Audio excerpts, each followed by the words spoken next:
दोस्तों, क्या आपने कभी सोचा है कि जिस ऑटो में आप रात को लिफ्ट लेते हैं उसका ड्राइवर कौन है, या फिर क्या वो ड्राइवर वाकई इंसान है। आज की कहानी एक ऐसे ही ऑटो की है जो हर अमावस्या की रात को सड़कों पर निकलता है।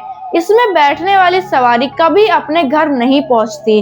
तो दोस्तों, दिल थाम कर बैठिए, क्योंकि ये कहानी सुनने के बाद आप रात को ऑटो लेने से पहले 100 बार सोचेंगे। हे गाइस, कैसे हैं आप सब? उम्मीद करती हूँ कि आप सभी अच्छे होंगे। सो गाइस, कहानी शुरू होती है आर्यन से।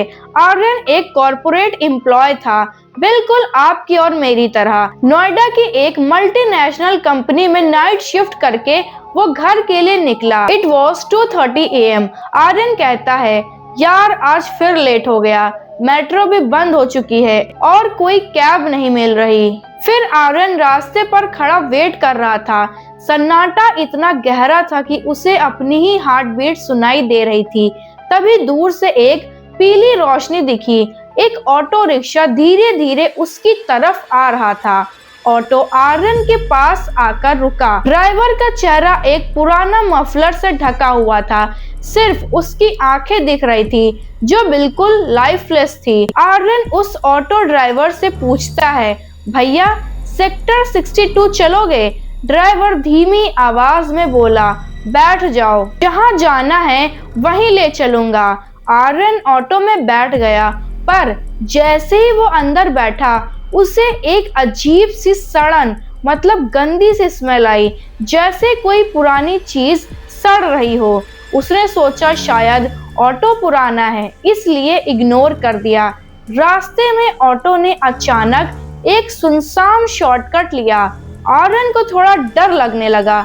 आर्यन ने ऑटो ड्राइवर से बोला, भैया मेन रोड से चलो, ये रास्ता तो बंद है। लेकिन ड्राइवर ने कोई जवाब नहीं दिया, वो बस हैंडल पकड़े सीधा देख रहा था। तभी आर्यन की नजर रियर व्यू मिरर पर पड़ी, और जो उसने देखा, भाई साहब, उसके पैरों तले जमीन खिसक गई। उसने देखा मिरर में ड्राइवर का कोई अक्ष ही नहीं दिख रहा था, उसका चेहरा ही नहीं दिख रहा था। आर्यन ने चीखने की कोशिश की, पर उसकी आवाज गले में ही फंस गई। उसने ऑटो से कूदने की कोशिश की, पर ऑटो के पर्दे अपने आप बंद होने लगे।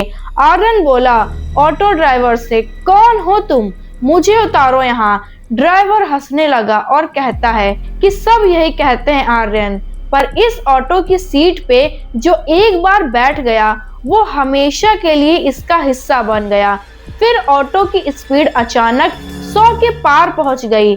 आर्यन ने देखा कि ड्राइवर के हाथ हैंडल पर नहीं थे, वो तो पीछे मुड़कर आर्यन की तरफ बढ़ रहा था। उसके हाथ सिर्फ हड्डियों का ढांचा लग रहा था। फिर अचानक से एक जोरदार धमाका हुआ और आर्यन की आंखें बंद हो गई। सूरज की पहली किरण के साथ जब रेस्क्यू टीम उस खाई में उतरी, तो वहां का मंजर देखकर सबके खून जम गए। नीचे एक ऑटो पलटा हुआ था, लेकिन वो किसी ताजा एक्सीडेंट का नहीं लग रहा था। उस ऑटो का लोहा पूरी तरह जल चुका था, टायर्स सड़ चुके थे और सीट्स पर कई सालों पुरानी मिट्टी जमी थी। पुलिस इंस्पेक्टर ने जब ऑटो का नंबर प्लेट साफ किया तो उनके होश ही उड़ गए। वो वही ऑटो था जो 10 साल पहले एक भयानक ब्लास्ट में तबाह हो गया था। सवाल ये था कि जो चीज 10 साल पहले कबाड़ बन चुकी थी, वो कल रात सड़क पर आर्यन को लेने कैसे आई। जब इंस्पेक्टर ने ऑटो के अंदर नजर डाला तो वहां कोई लाश नहीं थी। सीट पर रखा था एक सिर्फ कॉर्पोरेट आईडी कार्ड, जिस पर आर्यन की फोटो साफ दिख रही थी।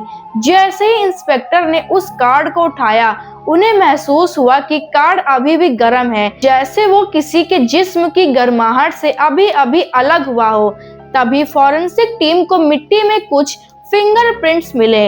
उन्होंने चेक किया तो पता चला कि वो फिंगरप्रिंट्स किसी जिंदा इंसान के नहीं है, बल्कि उस ड्राइवर के थे जो 10 साल पहले इसी ऑटो में जिंदा जल गया था। दोस्तों, आर्यन कहाँ गया? ये एक सवाल है जिसका जवाब नोएडा के उन सुनसान सड़कों ने हमेशा के लिए अपने अंदर दफन कर लिया।